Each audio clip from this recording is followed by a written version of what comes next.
ऋषि की माँ नीलम मंगवाएगी मलिष्का को लक्ष्मी से माफी और आ गई मलिष्का की असली सच्चाई सबके सामने और ऋषि ने तोड़ दिए मलिष्का के साथ अपने सारे रिश्ते। जी हाँ दोस्तों, भाग्य लक्ष्मी के आने वाले धमाकेदार एपिसोड में जब ऋषि आयुष बलविंदर को पकड़ने के लिए किसी को पता ना चले ऐसा उसके दिए हुए एड्रेस पर जाएगा और पंडित जी के लक्ष्मी को कहने की वजह से कि ऋषि पर यह 2 दिन ऋषि की कुंडली पर बहुत भारी है और उसकी जान पर खतरा आ सकता है, इसीलिए लक्ष्मी जब ऋषि को ढूंढने के लिए घर से बाहर जाएगी और ऋषि कहीं नहीं मिलेगा तभी लक्ष्मी बहुत ज्यादा स्ट्रेस में और ऋषि के लिए काफी ज्यादा टेंशन में आ जाएगी। लेकिन जब बलविंदर रोज के फ्लावर्स लेकर लक्ष्मी के इंतजार में जब ऋषि आयुष की कार के पास जाएगा और आयुष लक्ष्मी की लाल साड़ी पहने हुए कार के पीछे बैठा होगा और कार के बाहर बलविंदर को लगेगा कि अंदर लक्ष्मी बैठी है, इसीलिए जब बलविंदर कार के दरवाजे को खोलेगा तभी आयुष बलविंदर को दबोच लेगा और पीछे से ऋषि बलविंदर के पिछवाड़े पर धुलाई करेगा और बलविंदर की बीच सड़कों पे धुलाई करते हुए ऋषि बलविंदर को मार मार कर घसीटते हुए असली सच्चाई जानने के लिए ओबोराय हाउस ले आएगा, जहाँ पर लक्ष्मी, आहाना और वीरेंद्र के साथ ऋषि के हर पल आने का इंतजार करी होगी और आयुष और ऋषि को अचानक से बलविंदर को मारते हुए घर में लाते हुए देखेंगे।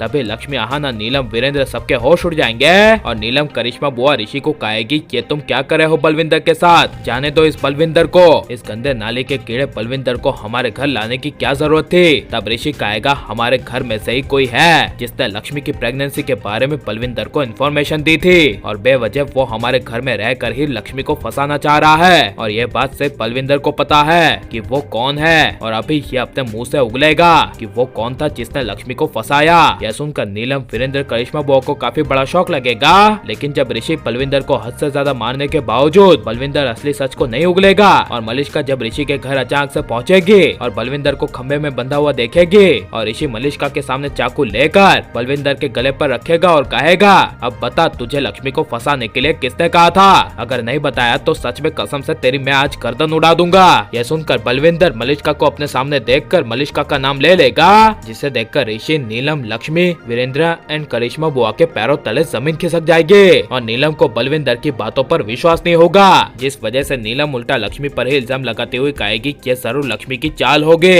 लक्ष्मी नहीं बलविंदर को कहा होगा कि मलिष्का का नाम ले लेना। यह सुनकर ऋषि कहेगा बस मॉम, सच आपके सामने है फिर भी आपको विश्वास नहीं हो रहा, वो मलिष्का ही है जो मुझसे लक्ष्मी को दूर करने के लिए कुछ भी कर सकती है और इतनी बड़ी जो मलिष्का ने गिरी हुई हरकत की है उसके लिए मैं कभी मलिष्का को माफ नहीं करूंगा। यह सुनकर नीलम अचानक से थोड़ी देर सोचती हुई बैठ जाएगी और मलिष्का जब अकेले में नीलम के पास जाएगी और कहेगी कि मुझे माफ कर दो तभी नीलम मलिष्का को सबके सामने घसीट कर लाकर मलिष्का को तमाचा मार देगी और कहेगी अगर तुम्हें माफी मांगनी है तो लक्ष्मी से माफी मांगो, अब हम तुम्हारी किसी भी बातों पर विश्वास नहीं करेंगे और ना ही तुम्हारी बातों में आएंगे क्योंकि मलिष्का तुम्हारा गिरा हुआ असली चेहरा मेरे सामने आ चुका है। जहाँ पर जब मलिष्का लक्ष्मी से माफी मांगेगी और पीछे खड़ा ऋषि कुछ भी नहीं बोलेगा तभी मलिष्का ऋषि के पास जाएगी और ऋषि को कहेगी तुम लक्ष्मी को कहो ना वो मुझे माफ कर दे। तब ऋषि कहेगा तुम माफी के लायक हो ही नहीं, इनफैक्ट तुम मेरे ही क्या किसी और के भी लायक नहीं हो, चली जाओ यहाँ से। और बिल्कुल ऐसा ही होना चाहिए क्या नहीं, और मलिष्का को उसके किए की माफी मिलनी चाहिए क्या फिर सजा। और आप ऋषि लक्ष्मी की जोड़ी को हमेशा एक देखना चाहते हैं क्या फिर ऋषि मलिष्का की, और आपको किसकी जोड़ी सबसे ज्यादा पसंद है ये सब हमें कमेंट में जरूर बताएं और आप लाइक शेयर हमारे चैनल को सब्सक्राइब करें।